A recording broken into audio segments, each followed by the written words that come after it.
No vídeo de hoje a gente vai falar sobre o maior incêndio com números de vítimas no Brasil.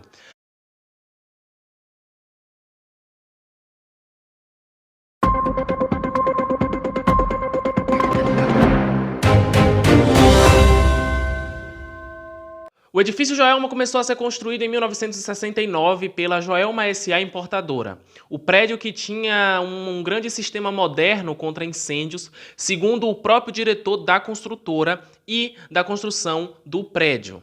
Na construção do prédio foi utilizado concreto armado revestido em tijolos ocos e coberto por reboco. O edifício foi inaugurado em 1971 com 25 andares, sendo 10 apenas garagem. Ele fica localizado em uma das avenidas mais movimentadas de São Paulo, a 9 de julho. Logo depois de inaugurado, o prédio foi alugado para o banco Crevisul Investimentos. No dia 1º de fevereiro de 1974, aproximadamente às 9 da manhã, um curto-circuito em um dos aparelhos de ar-condicionado no 12º andar do prédio deu início a um incêndio. Lembrando que apenas 10 desses andares eram de garagem, então, falando literalmente do prédio onde localizava, né, os trabalhos do banco, era então, no caso, no 2º andar do prédio, onde ficavam ali os departamentos do banco. As salas e escritórios do Joelma eram divididos e configurados por divisores, então tinham muitos materiais de madeira, cortinas de tecido, carpetes e forros internos. Todos eles materiais extremamente inflamáveis, fez com que as chamas se espalhassem mais rápido por todo o prédio. Todas as pessoas que estavam no edifício tiveram que correr para o terraço ou se esconder em banheiros e até o parapeito do prédio. Rapidamente, os bombeiros foram chamados e acionados sobre o incêndio que estava acontecendo lá no Joelma e eles se deslocaram até lá. Quando chegaram, o cenário já era de tragédia. Com várias pessoas nas janelas e em cima do prédio, eles não estavam conseguindo resgatar as pessoas, porque o helicóptero que iria fazer esse trabalho não tinha heliponto lá no edifício. Então o helicóptero estava basicamente fazendo um voo através do prédio, mas mesmo assim estava dando problema, porque como a chama estava subindo, então tudo estava concentrado na parte de cima do prédio. O calor, a temperatura principal daquele incêndio estava se concentrando na parte de cima do prédio. E os helicópteros não estavam conseguindo pousar, porque a temperatura estava muito forte e os cabos de ignição do helicóptero, os cabos de aço, estavam pendendo e tinham risco de cair e ser uma tragédia maior ainda. Então eles tiveram a ideia de pegar águas e panos molhados e jogar para as pessoas que estavam no terraço para amenizar a temperatura e também fazer com que ao máximo preservassem a vida daqueles sobreviventes.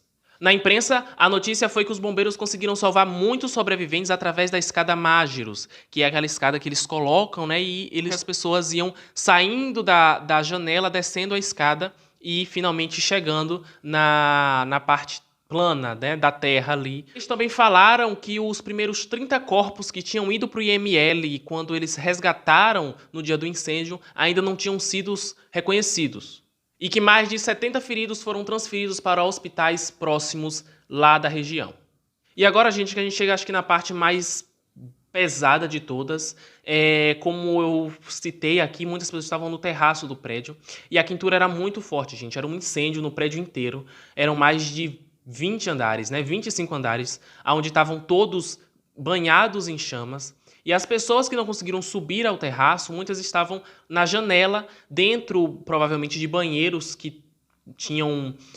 muitos abriram a torneira para a água sair, né? E eles conseguirem meio que estancar o fogo daquele cômodo, mas a fumaça entrava do mesmo jeito. Então, muitos ficavam na janela para tentar não respirar aquele ar de fumaça.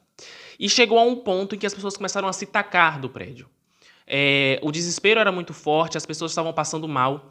E tem uma imagem que ficou muito marcada, que foi de um corpo. Não se sabe se é de um homem, de uma mulher, e nunca vai se saber, né? Porque, afinal, quando ele caiu, ele se esborrachou no chão, então foi impossível distinguir.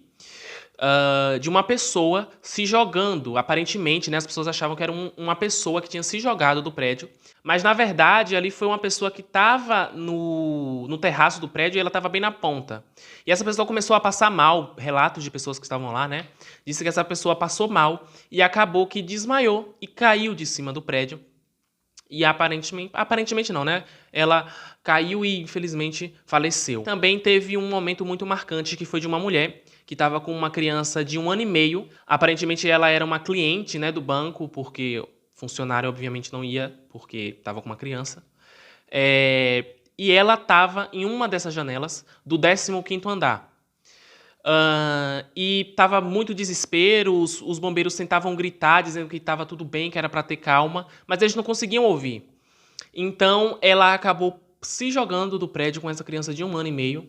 E as pessoas que estavam lá, relatos de pessoas, jornalistas e até de bombeiros que estavam lá no dia, disse que o impacto, na hora que ela caiu no chão, a primeira coisa que escutaram foi o choro do bebê. A criança foi resgatada com vida, né? Ela estava chorando, foi levada para o hospital, mas infelizmente a mulher não sobreviveu. Logo começa a ação dos salvamentos pelos soldados do fogo. Mobilizam-se todos para uma rápida intervenção. Povo e autoridades sofrem a mesma estupefação.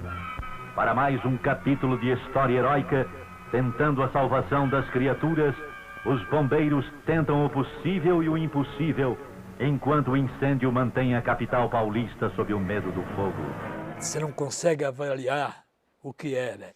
Quando eu percebi que, mais do que pular, eles estavam caindo, a maior parte, porque o prédio não tinha terraço, esse negócio do prédio era as telhas. E a maior parte dos que morreram estava lá naquele lugar. Aí eu dei uma olhada lá para cima. Alguém procura se agarrar à vida, improvisando um jeito de salvar-se. Se o seu sofrimento é imenso, não é menor a expectativa sofrida pelos espectadores que, assustados, acompanham os lances emocionantes que a vítima, revelando incrível vontade de viver, vai praticando.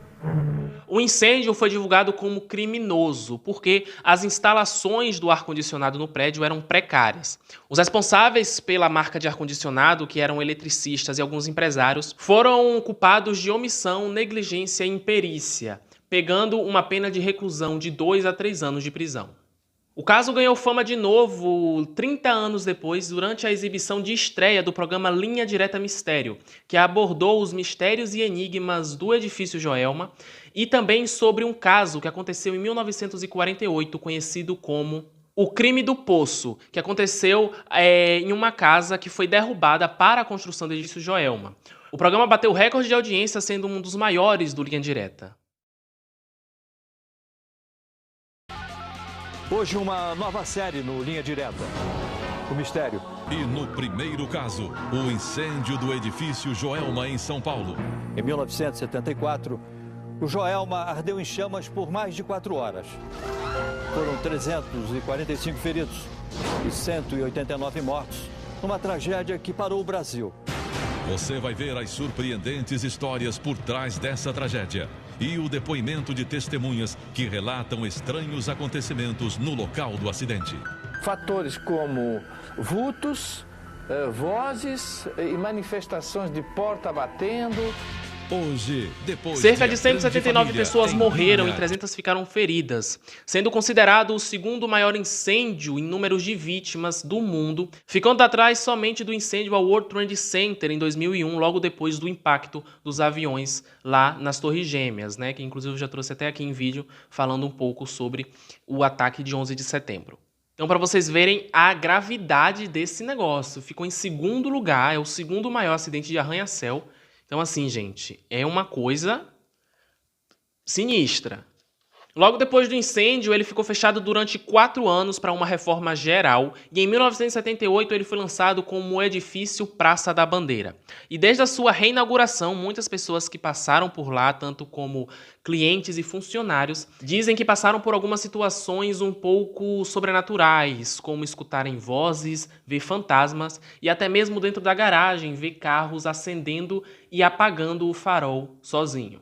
Em 1979 foi lançado um filme chamado Joelma, o 23º Andar, que durante as gravações do filme foi contratado um fotógrafo para fazer ali as capturas de imagem dos bastidores do filme, e quando essas fotos foram reveladas durante uma cena de gravação de morte, foi capturada uma espécie de silhueta, não só nessa foto, mas em várias outras fotos, silhuetas de corpos, rostos, de pessoas rondando ali, no caso de espíritos, rondando o set de gravação.